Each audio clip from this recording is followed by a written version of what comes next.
శ్రీ శ్రీ శ్రీ సింహాద్రి సనారి విశ్వనాథ అవధూత స్వాముల వారికి జై. మాతా అన్నపూర్ణ మామకు జై. అందరికీ నమస్తే అండి.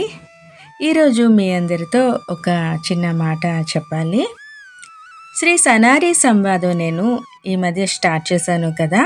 అసలు సంవాదం అంటే ఏంటి, సంవాదంలో ఏముంది, మనమంతా స్వామివారి సంవాదం చదవటానికి అర్హులమేనా, చదవచ్చా, ఇలాంటి చాలా చాలా డౌట్స్ అనేవి ప్రతి ఒక్కరికి ఉన్నాయి కదా. అయితే నేను అవతారిక ఒకటి నేను స్టార్ట్ చేశాను.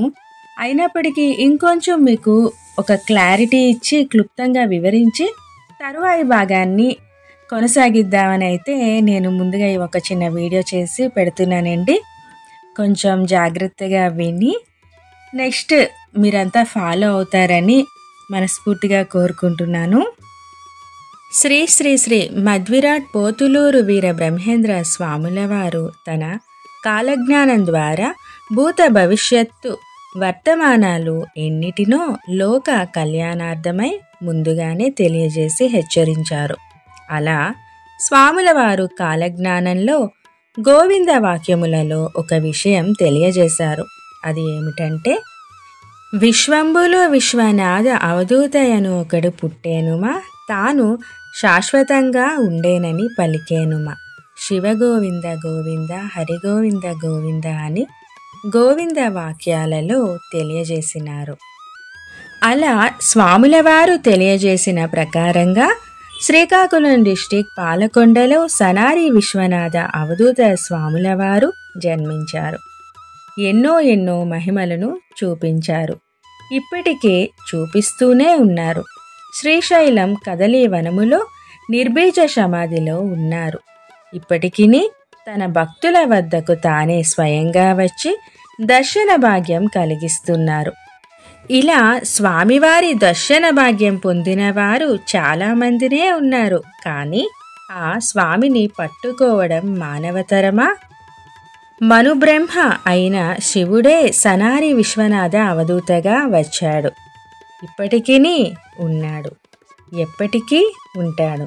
అలా స్వామివారు వచ్చి అన్నపూర్ణమాంబను కళ్యాణము చేసుకున్నాడు.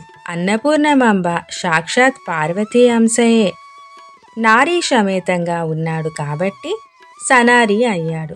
అర్ధనారీశ్వరుడుగా ఉన్నాడు.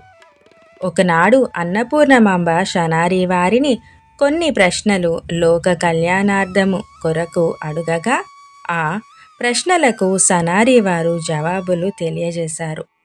అలా వీరిద్దరి మధ్య జరిగిన సంభాషణయే సనారి సంవాదము. ఈనాటి స్వామివారి సంవాదంలో మొదటి అవతారిక వినే ముందు ఒక చిన్న మాట తెలుసుకునే ప్రయత్నం చేద్దాం. అసలు సంవాదం అంటే ఏమిటి, సంవాదంలో ఏమున్నది, సనారి సంవాదం అసలు ఎందుకు చదవాలి అనేది మునుముందు ఎపిసోడ్లో తెలుస్తుంది.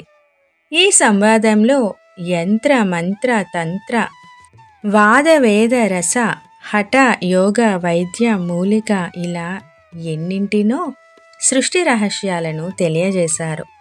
ఒక్కసారి సనారి వారి పాదాలను గట్టిగా పట్టుకున్నట్టయితే మరుజన్మ లేకుండా ఈ జన్మము నందే కడతీర్చదను అని సనారి వారు తెలియజేశారు.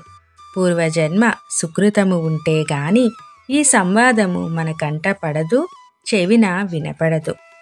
ఈ సంవాదాన్ని ప్రతి ఒక్కరూ చదువుకొని అందులోని అర్థాలను మర్మాలను తెలుసుకొని తమ నిత్య జీవితంలో ఆచరించి తరించవలసిందిగా ఆశిస్తున్నాము.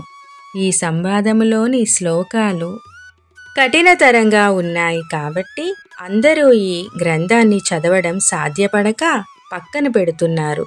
కానీ ఈ సనారి సంవాదము అందరికీ సులువుగా అర్థమయ్యేలా తెలియజేయాలనే తాపత్రయంతో మరో చిన్న ప్రయత్నం శ్రీ సనారి అన్నపూర్ణమాంబ మఠము శ్రీకాకుళం డిస్టిక్ పాలకొండ ఛానల్ ద్వారా తెలియజేసే ప్రయత్నం చేస్తున్నాము. శ్రీ సనారి జ్ఞానామృతం ఆంధ్ర మరియు తెలంగాణ.